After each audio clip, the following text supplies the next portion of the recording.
ഇന്നത്തെ വീഡിയോ എന്ന് പറയുന്നത് ഞാൻ എൻ്റെ CB350യുടെ ഈ മിറേഴ്സ് മാറ്റാൻ പോവാണ്. അതായത് ഈ കാണുന്ന ഈ ക്രോം മിറേഴ്സ് മാറ്റിയിട്ട് ഹോണ്ട CB300Rൻ്റെ മിറേഴ്സാണ് വയ്ക്കാൻ പോകുന്നത്.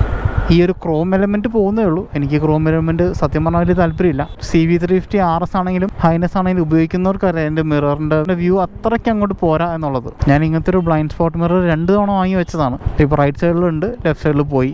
ഇനിയും അത് വാങ്ങി വയ്ക്കാൻ താല്പര്യമില്ലാത്തത് കൊണ്ടും CB300Rൻ്റെ മിറേഴ്സ് കുറേ കൂടി പ്രാക്ടിക്കൽ ആയതുകൊണ്ടും ഞാനത് മാറാമെന്ന് വിചാരിച്ചു. ഞാനിപ്പോൾ പോയിക്കൊണ്ടിരിക്കുന്നത് ഞാൻ ബൈക്ക് സർവീസ് ചെയ്യാൻ കൊടുക്കാറുള്ള മഹാദേവപുര ബിഗ് വിങ് സർവീസ് സെൻറ്ററിലാണ്. ഡിസ്റ്റൻസ് കാണിക്കുന്നത് 15 കിലോമീറ്ററാണ്. ഗൂഗിൾ അമ്മായി പറയുന്നത് 37 മിനിറ്റ് എടുക്കും എന്നാണ്. അപ്പോൾ ഇനി നേരെ മഹാദേവപുര ബിഗ് വിങ് സർവീസ് സെൻറ്ററിലേക്ക്. അങ്ങനെ ഒരു 3/4 മണിക്കൂർ യാത്ര കഴിഞ്ഞ് നമ്മൾ സർവീസ് സെൻറ്ററിൽ എത്തിയിരിക്കുകയാണ്. മിറർ ഞാൻ വിളിച്ച് ചോദിച്ചപ്പോൾ സ്റ്റോക്ക് ഉണ്ടെന്നാണ് പറഞ്ഞത്. കിട്ടുമെന്ന് വിശ്വസിക്കാം. അങ്ങനെ മിറേഴ്സ് 2 റീപ്ലേസ് ചെയ്ത് കിട്ടി. റീപ്ലേസ് ചെയ്യുന്ന പറഞ്ഞാൽ ഞാൻ പറഞ്ഞല്ലോ CB300Rൻ്റെ മിറേഴ്സാണ് ഞാൻ വെക്കാൻ ഉദ്ദേശിച്ചിരുന്നത്. അത് വെച്ച് കിട്ടി. ആ കൂട്ടത്തിൽ ബൈക്കൊന്ന് വാഷ് ചെയ്യിക്കുകയും ചെയ്തു. നല്ല ചെളിയായിരുന്നു വണ്ടി മൊത്തം.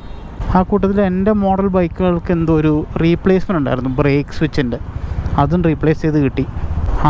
ആടിൻ്റെയും വ്യത്യാസമുണ്ട് 2 മിറേഴ്സും തമ്മിൽ. CB350 സ്റ്റോക്ക് മിറേഴ്സിൽ എനിക്കൊരു സാധനം മര്യാദയ്ക്ക് കാണാൻ പറ്റില്ലായിരുന്നു. അത് വെച്ച് നോക്കുമ്പോൾ ഈ മിറേഴ്സ് അത്യാവശ്യം നല്ല വിസിബിലിറ്റി കിട്ടുന്നുണ്ടെന്ന് തന്നെ പറയണം. എൻ്റെ ഈ ക്യാമറയിൽ നിങ്ങൾക്ക് എത്രത്തോളം കാണാൻ പറ്റുന്നുണ്ടെന്ന് എനിക്കറിയില്ല, പക്ഷേ എനിക്ക് അത്യാവശ്യം നല്ല വിസിബിലിറ്റി കിട്ടുന്നുണ്ടെന്നുള്ളത് എടുത്ത് തന്നെ പറയണം. ഒരു മിററിൻ്റെ റേറ്റ് വരുന്നത് നിയർലി 375 റുപ്പീസ് അങ്ങാണ്ടെയാണ്. 2 മിറേഴ്സും ലേബർ അടക്കം എനിക്കൊരു 905 റുപ്പീസ് വന്നു. ആ കൂട്ടത്തിൽ ബൈക്കും കൂടി ഒന്ന് വാഷ് ചെയ്തു. അപ്പോൾ ടോട്ടൽ ഒരു 1050 അങ്ങാണ്ട് വന്നു. ഇപ്പോൾ ഹോണ്ട CB350 യൂസ് ചെയ്യുന്നവർ, ഇപ്പോൾ RS ആണെങ്കിലും ഹൈനസ് ആണെങ്കിലും CB300Rൻ്റെ മിറേഴ്സിലേക്ക് നിങ്ങൾ സ്വിച്ച് ചെയ്യുകയാണെന്നുണ്ടെങ്കിൽ കുറേ കൂടി ഒരു പ്രാക്ടിക്കൽ മിറേഴ്സ് നിങ്ങൾക്ക് കിട്ടും. വണ്ടിയുടെ ക്രോം എസ്തെറ്റിക്സ് കുറേയൊക്കെ മാറ്റം വരും. എനിക്ക് പേഴ്സണലി എൻ്റെ ക്രോമൊന്നും വലിയ ഇഷ്ടമല്ല. എൻ്റെ ഹാൻഡിൽ ബാർ ഞാൻ മാറി, ഇപ്പോൾ മിറർ മാറി. എൻ്റെ ഈ വണ്ടിയിൽ ഫ്രണ്ടും ബാക്കും ഫെൻഡർ ക്രോമാണ് വരുന്നത്. അത് ഞാൻ ഒന്നില്ലെങ്കിൽ പെയിൻറ്റ് ചെയ്യാനോ അല്ലെങ്കിൽ റാപ്പ് ചെയ്യാൻ വേണ്ടി നിൽക്കുകയാണ് മാറ്റ് ബ്ലാക്കിലേക്ക്.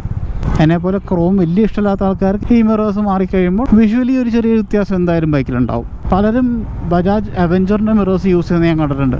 പക്ഷേ എനിക്കെന്തോ പേഴ്സണലി ബജാജ് അവെഞ്ചറിൻ്റെ മിറർ അത്ര ഇഷ്ടമായിട്ട് തോന്നിയില്ലേ വണ്ടിക്ക്. അപ്പോൾ ഞാൻ ഓർത്ത് ചെറിയൊരു വീഡിയോ ആയിട്ട് ചെയ്തേക്കാം. എന്നെപ്പോലെ തന്നെ CB350 മിറേഴ്സ് മാറാൻ നിൽക്കുന്ന ആൾക്കാർക്ക് ഇതൊരു ഉപകാരമായിരിക്കും. ഈ വീഡിയോ ഇഷ്ടപ്പെട്ടെങ്കിൽ ലൈക്ക് ചെയ്യാം. മോട്ടോർ സൈക്കിൾ കണ്ടൻസ് ഇഷ്ടപ്പെടുന്ന നിങ്ങളുടെ ഫാമിലിക്കും ഫ്രണ്ട്സിനും ഈ വീഡിയോ ഷെയർ ചെയ്യുക. ഇനിയൊരു വീഡിയോ കാണുന്നവരെ this is me Sunny. Thank you for watching. Take care. Ride safe. Bye.